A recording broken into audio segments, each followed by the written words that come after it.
Chromita Malagas, le directeur général fait le point. La Chromita Malagas traverse une période assez difficile. Une enquête a été ouverte sur les vols, détournements et pertes subies par l'entreprise. L'ancien dirigeant nous a laissé une dette de 101 milliards d'ariars avec une perte assez conséquente de 39 milliards d'ariars. Ce n'est pas aisé de relever la situation et les dirigeants de la Chroma comptent sur la bonne foi des partenaires et la bonne volonté des ouvriers pour pallier ensemble à cette grande perte.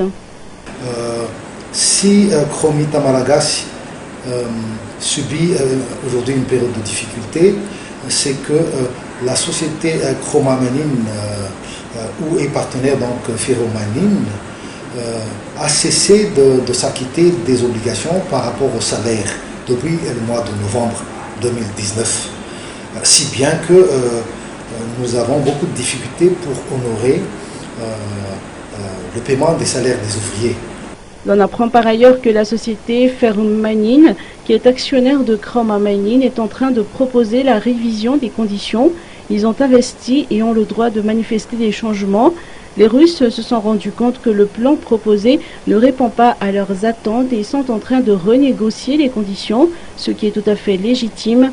La direction générale, composée de techniciens, va préparer les conditions de cette révision, à charge pour les instances supérieures de prendre les décisions y afférentes.